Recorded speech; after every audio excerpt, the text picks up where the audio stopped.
حبايبي، قبل ما يبدأ الفيلم تعالوا نصلي على النبي الأول، وما تنسوش اللايك والشير والاشتراك في القناة. جيت وجبت لكم ملخص للفيلم الجديد اللي هنعرف منه ان الظلم وحش قوي، وان ممكن لما نظلم ناس ملهاش اي ذنب في اي حاجة نحول الابرياء لظلمة والمفتريين كمان، وساعة ما يجوا ياخدوا بطارهم يأذوا كل اللي حواليهم. طب لو عاوزين تعرفوا بقى انا بقصد اقول ايه، تعالوا بينا نشوف الملخص مع بعض، بس يا ريت تكملوا لي الاخر ويلا بينا. يبدأ فيلمنا بفينكات وهو بيعمل تعويذة على جثة طفلة علشان يعالج مراته، فبيهجموا عليه أهل القرية وبيقولوا له إنهم بيستخدموا السحر الأسود ضد أطفالنا، وبيضربوهم وبيربطوهم في شجرة وبيحرقوهم وهم أحياء. وبيفضل ابنهم بيرافا يصرخ وبتقول لهم مرات فينكات وهي بتتحرق في عيد النهر اللي جاي القرية كلها هتتحول لمقبرة. وتاني يوم بيكونوا أهل القرية كلهم عاوزين يقتلوا بيرافا لأنهم خايفين إن هو يطلع زي مامته وباباه، فبيقول لهم زعيمهم برساد بلاش ترتكبوا خطيئة بقتل طفل صغير وأنا هاخده أوديه الملجأ. وبعد ما بيمشوا بيكون في أثر لإيد برافا على الأرض، وبعد ما بيوصل برسات برافا على الملجأ بيسيبه ويمشي، وبيفضل برافا يهمس بشفايفه. وفي سنة 1991 بيروح سيدا على المزرعة وبيهجم عليه الغراب ده وبينقره من راسه وبيجرحه طبعا، وبعدها بيمشي سيدا زي المغيب. وتاني يوم الصبح بيروح ابن سيدا على المزرعة وبيدور على باباه وبيكون مش لاقيه، وبيروح سوريام ومامته ومانو على القرية، وبيقول مانو لعمته أنا كنت فاكر إن القرية قريبة لكن طلعت بعيدة قوي. فبتقول له عمته انت حاسس ببعد المسافة لكن انا حاسة بالقرب من قريتي. فبيقول لها يعني ما كنتيش عارفة تبعت لهم وثائق ارض المدرسة ممضية بدل المشوار الصعب ده؟ فبتقول له انا بقالي 15 سنة ما جيتش هنا، مستخسر فيا زيارة واحدة؟ وبعدين انا نفسي اشوف برفاتي بنت اخويا لاني ماليش غيرها في القرية دي كلها. وفجأة بيخبط الغراب ده في ازاز العربية وبيموت على طول، وبينزلوا يبصوا عليه. وبتقول مامة سوريا ربنا يستر ده فال شر. فبيقول لها سوريا هيحصل ايه يعني؟ وبيشيل الغراب وبيرميه وبيمشوا على طول. وبيعمل الكاهن صلواته وبيقول لأهل القرية إن أنسب ميعاد للمعرض هيبقى يوم الاثنين، اعملوا ترتيباتكم على كده. وبيتفق برصاد مع أهل القرية على الترتيبات، وبيسأل على سيدا عشان يحضر الطبول. فبيقول له ده سيدا بقاله أسبوع مختفي، فبيطلب من ابنه إن هو يحضرها بداله. وبيوصل سوريا ومامته وبتستقبلهم برفاتي بكل ترحيب. وبيقول مانو لسوريا وهم سهرانين هم الغربان دول مش بيناموا أبدا، أنا مش عارف إزاي هقدر أستحمل ال 15 يوم اللي هنقعدهم هنا. فبيقول له سوريا ليه يعني؟ ده حتى القرية هادية خالص. وبيبص وبيلاقي واحدة مغطية وشها وبتسرق دي وبتخبط في العجوزة دي وهي بتجري، فبتنادي العجوزة وبتقول حرامي. فبيطلعوا أهل القرية كلهم يدوروا معاها، وبيمسك سوريا الحرامية من إيديها وبيقول لها سيبي الديك. فبتقول له لا لأني لو سبته هيموت بكرة في مسارعة الديو، وبتجري منه. وتاني يوم بيقول برساد لمامة سوريا انت أول واحدة أنا كلمتها لما قررنا نبني المدرسة للقرية.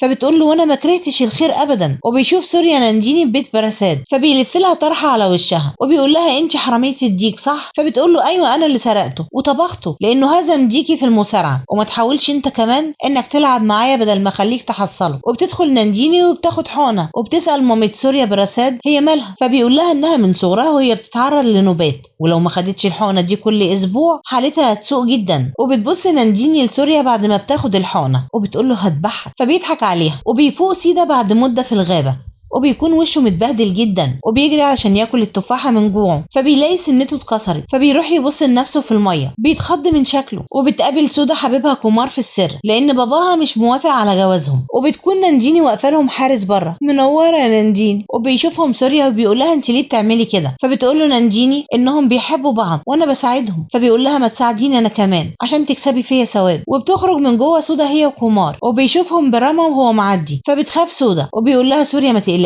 انا هقول لهم انه قريبي وكل ما تحبوا تشوفوا بعض انا هساعدكم عشان تقابلوا بعض، بس ابقي هاتي نانديني معاكي. فبتفرح جدا سودا وبتقول لنانديني ايه رايك؟ وبتقول لها خلاص وامشي وانت ساكته. وبيقع سوريا في حب نانديني وبيتابعها في كل مكان. وبتقول نانديني الكمار سودا مش هينفع تقابلك تاني لان باباها جايب لها عريس وهتتجوز خلاص. فبيقول لها لو سودا قالت لي الكلام ده بنفسها هنفذ كلامها. وبيسال كمار سودا انت عاوزاني ولا لا؟ فبتقول له سودا عاوزاك وما اقدرش اعيش من غيرك ابدا وعمري ما هعيش مع حد تاني. فبيفرح جدا كمار وبتقول لها نانديني يبقى خلاص ترفضي العريس اللي باباكي جايبهولك علشان ما تخسريش سعادتك. وبيحتفلوا كلهم بفرح في القريه، وبتقدم مامة سوريا لبرفاتي ساري هديه علشان المعرض يعني، وبتتنازل لها عن بيتها عشان تعيش فيه بدل البيت الصغير اللي هي قاعده فيه.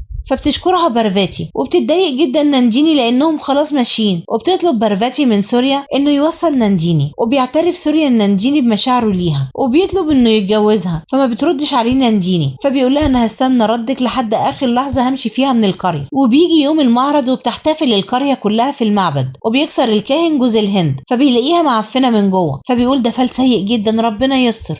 وبيروح سيدا على المعرض، ولما الناس بيشوفوه بيستغربوا من شكله جدا، وبيدخل سيدا على اوضه الصلاه بتاعتهم وبيفضل يرجع دم وبيموت على الباب، ولما الكاهن بيشوفه ما بيرضاش يدخل، وبيقول للناس الموت في اوضه الصلاه ده نظير شؤم جدا، وخلال تاريخ المعبد كله أول مرة تحصل فيه حادثة زي دي، ولازم نعرف إيه الكفارة اللي المفروض تتعمل. وبيفتح الكاهن كتاب الأوامر وبيقول لهم التمثال بتاعنا اتدنس يا أختي اسم الله، وعلشان نتلاشى غضبه وما نموتش كلنا لازم نتحبس كلنا في القرية لمدة 8 أيام. يا أخي إن شاء الله 80 سنة يا مجانين. ونقفل المعبد بالإقفال ال8 من بعد غروب الشمس بتاعت النهاردة، ومحدش هيدخل ولا هيخرج من القرية نهائي لحد ما المدة تخلص. وبياخد أرجل مراته وبنته وبيمشوا في نص الكلام، وبتقول نانديني للكاهن احنا أول مرة هنعمل طقوس زي دي، افرض بقى إن أي حاجة عطلتنا. فبيقول لها الكاهن لو ده حصل مش هناخد بركات التمثال تاني يا راجل. فبيقول سوريا للكاهن المفروض تكون الأوامر طريق لحل المشكلة، فليه هتقفل عن طريقها الطرق؟ فبيقول له الكاهن انت غريب وما تتدخلش لو سمحت. وبيقول لمامة سوريا خد ابنك وامشي من القرية قبل الغروب. وبيكون راجو عاوز ياخد مراته وبنته وبيسيبوا القرية، فبيمنعهم الكاهن والقرويين من الخروج. فبيقول لهم راجو لو قعد معاكم فرح بنتي هيتلغى. فبيقول له الكاهن تقدر تحدد ميعاد تاني للفرح، انما لو خالفنا الاوامر هنقع كلنا ضحايا لغضب التمثال يا مجانين. وبيبداوا اهل القرية المراسم، وبيستعد سوريا علشان يمشي، لكن بيكون عنده امل ان نانديني هتيجي ترد عليه قبل ما يمشي. وبتقرر نانديني انها تروح تعرف سوريا ردها، لكن وهي خارجه بتجيلها النوبه. وبيمشي سوريا ومامته من القريه، وبتسوق حاله نانديني جدا، وبيلاقي الدكتور كل الحقن مكسوره، وبيقول الدكتور لباباها لو بنتك ما خدتش الحقن خلال نص ساعه ممكن تموت. وبيتصل الدكتور على ساشاتري وبيقول له الحقن اللي اديتها لك بتاعه النوبات هاتها لي وتعالى بسرعه. وبيعمل ساشاتري حادثه على الطريق، وبالصدفه سوريا بيقابله وبيعرف منه حاله نانديني، وبتقول له مامته ما تترددش خد الحقن منه ووصلها لها. فبيلاقي سوريا موتوسيكل وبيركبه، وبيوصل للقريه في اخر لحظه قبل ما يقفلوا حدودها، وبتاخد نانديني الحقنه وبيتم انقاذها. وبتفرح جدا لما بتفتح عينيها وبتلاقي سوريا ممشيش، وبتخلف سودا اوامر القريه وبتخرج منها بالليل، وبتروح لكمار المحطه عشان يهربوا سوا، وبتقول له انا اتخليت عن كل حاجه وخالفت الاوامر عشان خاطرك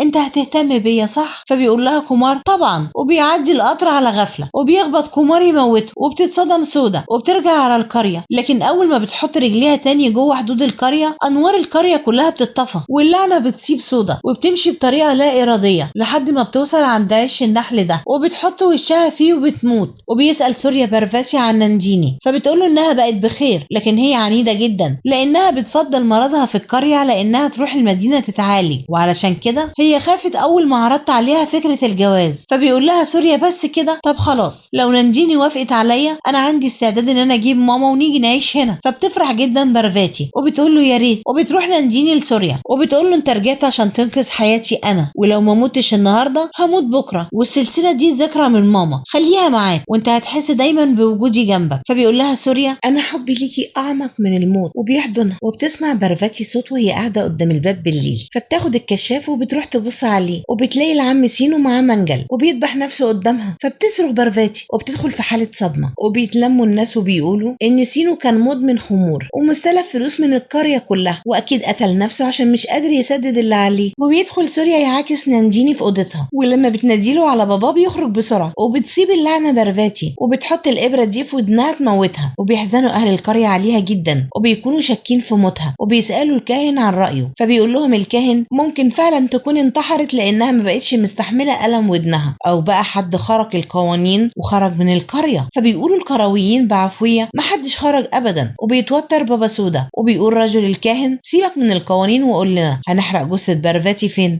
وعلشان أرض المحرقة خارج القرية كلها، فبيتضايق جدا برساد من قلة أدبه وبيقول له ما تنساش حدودك. فبيقول له الكاهن مش مهم إنه يتعدى حدوده معايا، المهم إن محدش يكون عدى حدود القرية. فبيقول برساد لبرامة لف على بيوت القرية كلها وتأكد إن عدد سكانهم 351 شخص، وبيقول لهم الكاهن استخدموا البيوت المهجورة للحرق، وبيلفوا على سكان القرية. ولما بيسأل برامة على سودا بتقول لهم مامتها إنها بتستحمى، فبيصدقها وبيمشي على طول. وبيقول بابا سودا لمراته ده أنا كنت فاكر إنها هتجيب لنا العار بس بهروبها، لكنها عرضت أرواحنا كلنا للخطر. ولما بيبص سوريا على برفاتي قبل ما يحرقوا جثتها بيلاقيها دخلت الإبرة من ناحية ودنها اللي مش بتوجعها خالص، فبيشك في انتحارها وبيحرقوا الجثة وبيقع الغراب ده على الأرض ميت. ولما بيشوفوا الكاهن سوامي بيضرب البوق وبيروح يحط إيده على حدود القرية، وبيشوف الطريقة اللي ماتوا بيها الأربعة اللي من القرية، وبيقول لهم سوامي استولت الروح الشريرة على القرية خلاص افتحوا الإقفال. وبتتجمع الغربانة وبتفضل تعمل الصوت بتاعها. فبيقول لهم سوامي السحر الأسود انتشر في القرية كلها، ولو ما تعاونتوش كلكم معايا في أسرع وقت هتموتوا كلكم. وبيكون عاوز يعدي الحدود، فبيوقفوا الكاهن وبيقول له لو دخلت هتخرق القوانين. فبيقول له سوامي لو كانت الأوامر قوية ما كانش فيه 4 ماتوا. فبيقول له برساد إن فيه 2 بس هم اللي ماتوا. فبيقول لهم سوامي ده اعتقادكم لأنكم جهلة، وطالما انتوا مش مقتنعين بكلامي فأنا ماشي وانتوا أحرار بقى. وبيقول سوريا للدكتور برفاتي ما انتحرتش لأن ودنها الشمال هي اللي كانت وجعاها، هي خرمت ودنها اليمين. فبيقول له الدكتور معنى كده إن كلام سوامي صح. فبيقول له سوريا أنا مش عارف بس خلينا نتأكد. وبيروح سوريا والدكتور لمرات سينو وبيسألوها هو فعلا جوزك انتحر بسبب ديونه؟ فبتقول لهم لا خالص. وبيبحث سوريا والدكتور عشان يعرفوا السر ورا موت سينو، لكن وهم في طريقهم بيشموا ريحة مش حلوة خالص. فبيدوروا وبيلاقوا بايك سينو وقعت في مستنقع، فبيجيبوا ناس تخرجها. وبيشوف سوريا شنطة على الأرض، ولما بيقرب منها بيلاقي جثة سودا. وبيتجمعوا أهل القرية وبيكونوا مش طايقين الريحة، وبتنهار مامتها وباباها لما بيشوفوها. وبيقول سوريا للدكتور سودا عدت حدود القرية ورجعت تاني لأني لقيت التذكرتين دول موجودين في شنطتها. فبيقولوا لما هي مشيت طب ايه اللي خلاها ترجع تاني؟ فبيقول له سوريا كومار الوحيد اللي هيقدر يجاوبنا على السؤال ده. وبيتصل سوريا على المحطة وبيستفسر عن كومار، فبيعرف ان هو مات وموجود في المشرحة. فبيتصل سوريا على صاحبه وبيروح على المشرحة وبيتأكد من جثة كومار. ولما بيتأكد صاحبه بيتصل على سوريا، ولما بيقول له بيفتكر سوريا كلام سوامي وبيتأكد منه. ولما بيحلب الكاهن البقرة بيلاقيها بتنزل دم بدل اللبن، أعوذ بالله. فبيتخض جدا وبيروح بسرعة سوريا للكاهن وبيقول له خلي معتقداتك على جنب واسمعني لأن سوامي بيقول الحقيقة، وسودا فعلا عدت حدود القرية علشان تهرب مع حبيبها، لكن لما القطر داسه اتصدمت ورجعت على القرية تاني. والنحل هاجمها وكان سينو معدي بالصدفة وحاول ان هو ينقذها لكن كانت ماتت خلاص. وتاني يوم انتحر سينو قدام برفاتي وبعدها برفاتي ماتت. وده معناه بقى ان اللي بيشوف حد وهو بيموت بيكون الدور عليه هو في الموت. فبيسألوا الكاهن مين اللي شاف موت برفاتي؟ فبيفتكر سوريا انها نانديني وبيجري بسرعة علشان ينقذها. وبيشوف برافا نانديني وهي داخلة الغابة وهو فوق الشجرة، فبينادي عليها لكن ما بتردش عليه. فبيخاف وبينزل من على الشجرة وبيجري وبيقابل سوريا وهو بيجري وبيقول له نانديني رايحة عند البيت المهجور وبندها ما بتردش عليه. فبيجري بسرعة سوريا عشان يلحقها، لكن بتوصل نانديني عند البير وبترمي نفسها وبيخرجها سوريا بسرعة وبيرجع بيها على البيت وبتجيلها النوبة وبيمسكوها لحد ما بتهدى. وبيقول الدكتور هو في ايه بيحصل؟ الناس دي بتموت من غير سبب، وقبل 12 سنة حصل نفس الموضوع ده لكن انا كنت طفل. وبيهوي على نانديني. فبيقول الكاهن للناس ارجعوا لورا لان حتى الهواء اللي حوالين نانديني مؤذي. وبيتصدم برساد لما بيعرف اللي حصل لبنته وبيجري عليها. وبيفتكر الكاهن كلام مرات فينكات لما قالت وهي بتتحرق ان بحلول عيد النهر هتتحول القرية المقبرة. وبيعرف الكاهن اهل القرية ان لعنة مرات فينكات اصابتهم وان اللعنة مش هتقف عند نانديني وكلهم هيموتوا. فبيقول له راجو طب والحل ايه؟ وبيطلب الكاهن من برساد ان هو يجيب له كتاب الاوامر. وبيسأل سوريا الدكتور عن سبب اللعنة. فبيقول له الدكتور من 12 سنة اصاب القرية وباء وكان بيموت بسببه كل طفل صغير وعلاجي ما بقاش بيجيب نتيجة، وكان فينكات وعيلته عايشين منعزلين وبدأت الناس تشك فيهم. ولما خرجت الامور عن السيطرة لجأ الكاهن لكتاب الاوامر وقال لهم ان في سم غير مرئي اصاب القرية كلها وعلشان نتخلص منه لازم نشعل النار. فنامت القرية بسلام اليوم ده لان الكاهن هيعمل الطقوس تاني يوم ويخلصهم من الوباء كله. لكن في نفس اليوم شاف سيدا وهو راجع من المزرعة فينكات وكان وقتها معاه جثة، فاتجسس عليه من الشباك وشاف السحر في بيته وانتشرت الاخبار في القرية كلها زي الصاروخ. واتجننوا الناس لما لقوه بيمارس السحر الاسود على الجثة وربطوه هو ومراته في شجرة وولعوا فيهم وهم احياء. وبعد كام يوم من الحادثة بقوا بيشوفوا الناس اشباح في البيت، فعمل الكاهن طقوس السلام وقفل البيت البيت للأبد ومحدش دخله من وقتها. فبيقول سوريا للدكتور عشان نلاقي حل للمشكلة لازم ندخل البيت، وبيكسر سوريا قفل البيت وبيدخل هو والدكتور يبحثوا جواه، وبيشوف سوريا أثر كتاب حد واخده من على المكتب، وبيقول للدكتور في حد دخل البيت ده قريب. وبيبص الكاهن في كتاب الأوامر وبيقول لهم مفيش غير حل واحد بس، وبيطلب منهم يجيبوا صندوق خشب، وبيلاقي سوريا خزنة ورا دولاب وبيفتحها وبيلاقي فيها كتاب وصورة لفينكات مع مراته، وبيقرا سوريا معلومة في الكتاب وبتقول اللي هيشوف موت حد هينتحر بعده. وبيقول للدكتور الكتاب ده له علاقة بحالات الموت اللي بتحصل في القرية، وبيسألوا عن ابن فينكات. وبيقول الكاهن لأهل القرية لازم نحط نانديني في الصندوق لأن الروح الشريرة مستها، وهناخد الصندوق وهنوديه على شمال القرية، وعند الكسوف الروح الشريرة هتضعف، وفي اللحظة دي كل اللي عاوز يعيش يقدم دم قربان، وقبل نهاية الكسوف لو قدرتوا تحرقوا الجسد اللي في الصندوق هنتخلص من الروح الشريرة دي للأبد. فبيقول له برساد ايه اللي انت بتقوله ده؟ انت عاوز تضحي ببنتي؟ فبيقول له راجو طالما ده الحل يبقى لازم ننفذه. وبيأيدوا أهل القرية كلهم كلام راجو، وبيروحوا دول عشان يشيلوا نانديني يحطوها في الصندوق. فبيوصل سوريا وبيدي لده بالرجل يطيره، وبيضرب ده وده كمان، وبيقول لهم لو حد منكم قرب لنانديني انا هقتله بنفسي. وبيدي الدكتور لنانديني مخدر، وبيقول لهم سوريا انها مش هتفوق قبل 8 ساعات، وفي خلال الوقت ده انا بوعدكم اني هلاقي حل ينقذ نانديني وينقذ القرية كلها كمان. وبيستأذن نانديني من الكاهن علشان يخرج بره حدود القرية. فبيقول له الكاهن كده كده قانون الخروج اخترق خلاص بخروج سودا، وعلشان تخرج يبقى هتواجه الروح الشريرة. فبيقول له سوريا انا عندي استعداد اواجه اي حاجة علشان نانديني. فبيقول له الكاهن تمام انا هثق فيك لحد الكسوف وبعد كده هنفذ الاوامر. وبيفتحوا حدود القرية، وبيقول الدكتور لسوريا لو شكك في محله وابن فينكات هو اللي بيعمل كل ده اعرف انك هتواجه خطر كبير جدا. فبيقول له سوريا الله المستعان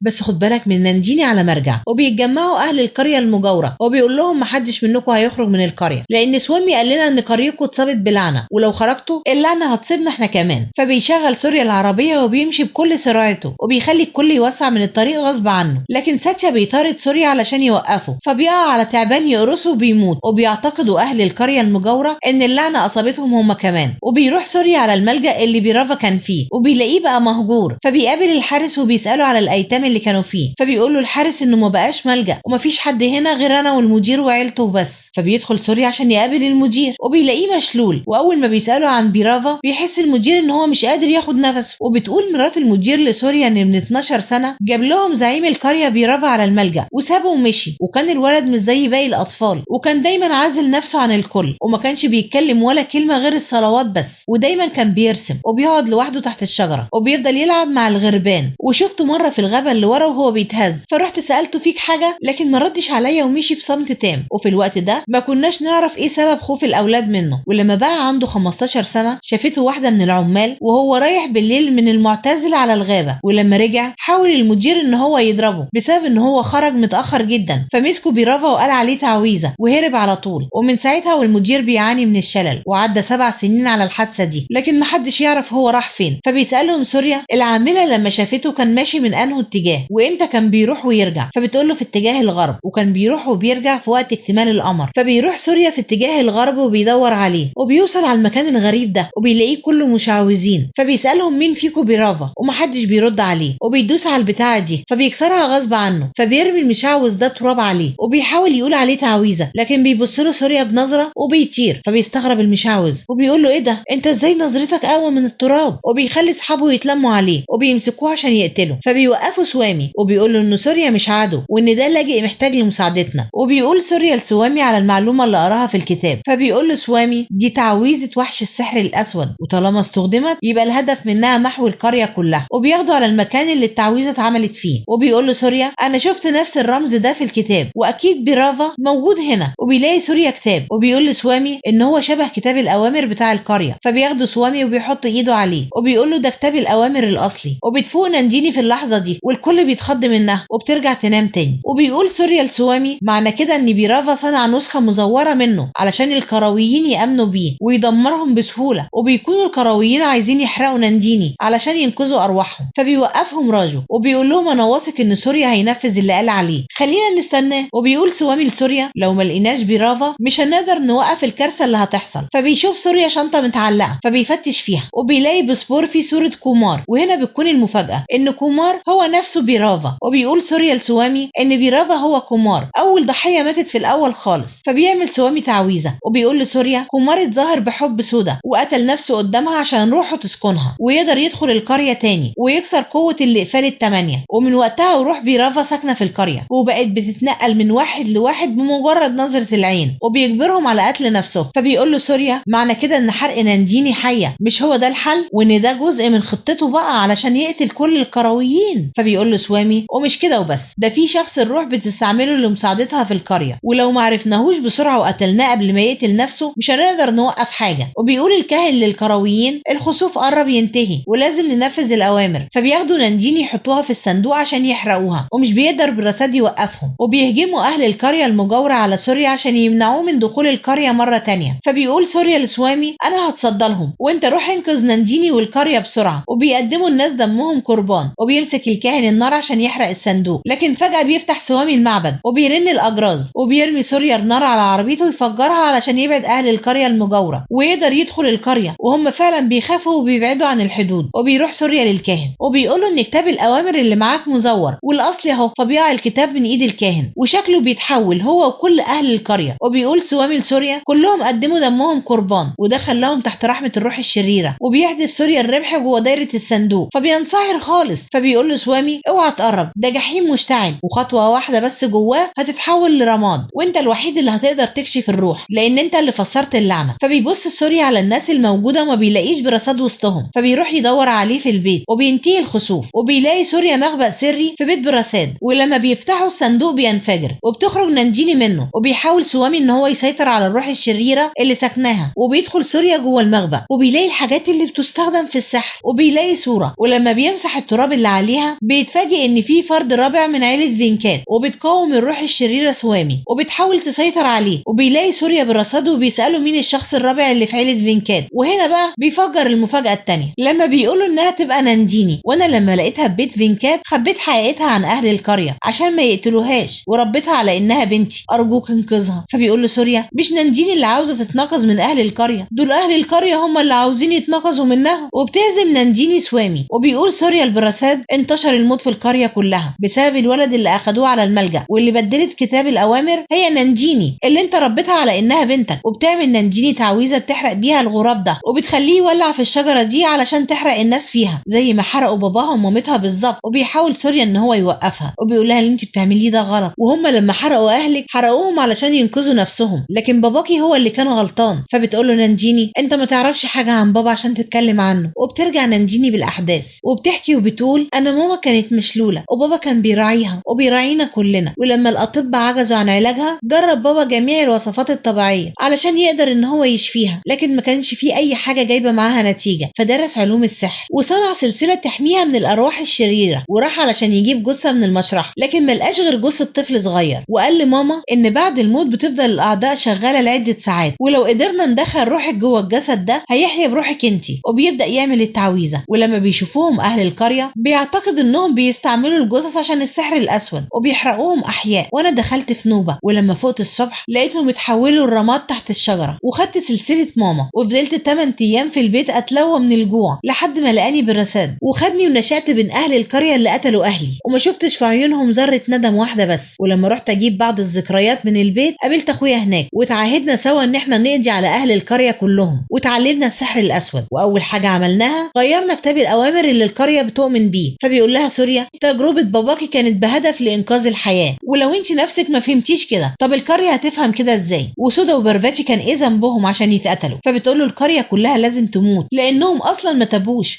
وكانوا عاوزين يحرقوني انا كمان علشان ينقذوا نفسهم. فبيقول لها سوريا انا هقف حاجز بينك وبينهم وواثق انك مش هتقدري تاذيني لانك بتحبيني. فبتقول له انا ما بحبكش وبتحاول انها تاذيه لكن السلسله اللي اديتها له بتحميه. فبيقول لها السلسله دي اكبر دليل على حبك ليا. فبتقول له بس انتقامي اقوى من حبك. فبيطعن سوريا نفسه علشان يوقفها فبتجري نانديني عليه وبيطلب منها تسامحهم. فبتقول له بس مش موتك هو الحل لانقاذهم لكن الحل هو انك تقتلني عشان الطري يموت معايا. فبيطعنها سوريا وفعلا بتخرج منها الروح الشريره وبيجوا الناس وبتطفى النار وبتبوس نانديني سوريا وبتموت وبيفضل سوريا يعيط عليها بحرقه. وبيقول سوريا لاهل القريه علشان تصلحوا الغلط اللي انتوا عملتوه حولوا البيت اللي عملته مقبره ده المدرسه وعلموا الاجيال اللي جايه انهم ما يقعوش في نفس غلطتكم. واول ما بيبص سوريا للسلسله عينيه بتتغير خالص. ولحد هنا بيخلص فيلمنا ويا ريت كل اخواتي يواظبوا على الصلاه في مواعيدها. ولو عجبكم الفيديو الفيديو يا ريت ما تبخلوش علينا باللايك، ولو اول مره تتفرجوا علينا يا ريت تعملوا لنا اشتراك وتفعلوا الجرس عشان يوصلكم مننا كل جديد بنقدمه، وان شاء الله اللي جاي هيعجبكم اكتر واكتر.